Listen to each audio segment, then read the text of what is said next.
Que Samuel Legrand, président des jeunes agriculteurs de Bourgogne. Le renouvellement des générations, c'est quoi? C'est l'avenir des petits-enfants qui sont autour de nous. C'est demain, il faudra des paysans. Il y en a de moins en moins. On est quand même la profession qui nourrit la France et une partie de l'Europe et du monde. Donc il faut que demain, pour qu'on soit nourri correctement, qu'il y ait toujours des agriculteurs. Aujourd'hui, on installe donc de moins en moins d'agriculteurs, de plus en plus de personnes hors cadre familial. C'est à peu près un tiers des installations qu'on fait aujourd'hui. C'est pour ça aujourd'hui qu'on est là, c'est-à-dire de faire passer le message qu'il y a de la place aussi dans le monde agricole pour d'autres personnes que les fils d'eux. On a la possibilité d'installer. Le problème, des fois, on a un petit peu de contraintes administratives. Et aujourd'hui, elles sont tellement importantes. Notre ministre nous parle d'agroécologie, donc moi, je suis tout à fait d'accord. Le problème, c'est que l'agroécologie, pour moi, c'est l'équilibre entre l'élevage et le domaine céréal. Et aujourd'hui, quand vous avez un projet en élevage, vous avez à la fois l'administration qui vous embête avec des normes de gauche et de droite, je dirais, et en plus la société qui veut pas de ci, qui veut pas de ça. Aujourd'hui, nous les jeunes, sur les exploitations qui existent, on peut refaire de l'élevage. Mais avec cette difficulté administrative et sociétale, on vous demande à vous les élus une vraie ligne politique. Quand un jeune veut s'installer et veut faire un bâtiment qui peut certainement amener quelques nuisances au voisinage, il amène aussi du travail et du développement local. Loïc Guyard, responsable d'installation JA Bourgogne. Pour rappeler un peu ce que le RGA en quelques chiffres, en Bourgogne c'est 300 installations pour on va dire 750 départs. Certes, on n'en fait pas zéro, mais au JA on a souvent tendance à pas se réjouir d'un rapport qui est plutôt de 1 pour 2 que de 1 pour 1. Alors c'est peut-être utopique de croire au 1 pour 1, mais en tout cas on y travaille. Aujourd'hui, si on est la démonstration, on essaye de promouvoir l'agriculture auprès des citadins et auprès du milieu rural quand même, parce qu'Avallon c'est une ville, mais on est proche de l'agriculture.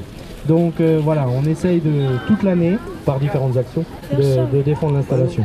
Gérard Delorme, adjoint à la ville d'Avallon. Moi, je suis très attaché au secteur agricole. Je crois que l'attachement qu'on peut avoir pour cette profession dans une zone comme la nôtre, comme celle du Morvan, vous appartenez véritablement au tissu économique du territoire. Et je sais quelles sont vos contraintes, notamment en matière administrative. C'est pas simplement vrai dans le secteur agricole, c'est vrai un petit peu partout aujourd'hui. L'image que vous donnez dans le cadre de cette manifestation est forcément une image positive. Je crois que c'est bien aussi que vous puissiez aller vers les gens pour montrer votre existence, votre savoir-faire, ce que vous apportez dans le fonctionnement d'un territoire, dans l'équilibre d'un territoire. Et c'est vrai que Avallon est une ville à la campagne, sans les agriculteurs, j'allais dire les paysans, parce que je trouve le terme beaucoup plus sympathique, ça correspond à pays.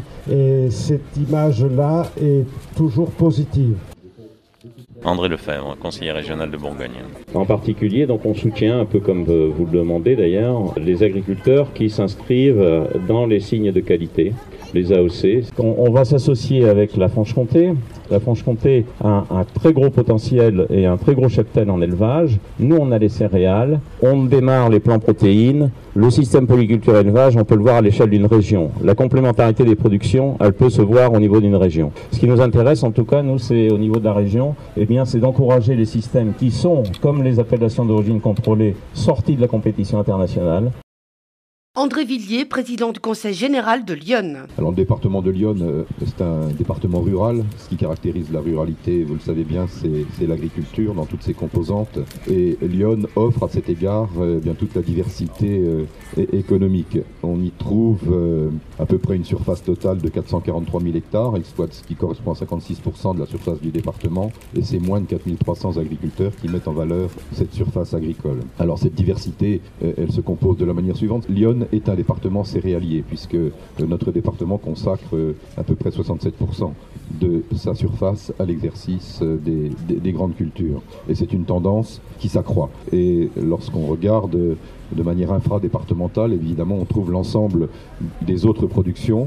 Je veux rappeler que la vigne occupe dans le département une place considérable, une place importante, puisque c'est le quart des vins de Bourgogne qui sont produits dans Lyon, et c'est le tiers des vins blancs de Bourgogne qui sont produits dans Lyon. Donc c'est dire que notre département est un département dont la composante agricole met la vigne sans aucun doute au premier plan, avec un chiffre d'affaires qui est considérable puisqu'il avoisine les 200 millions d'euros.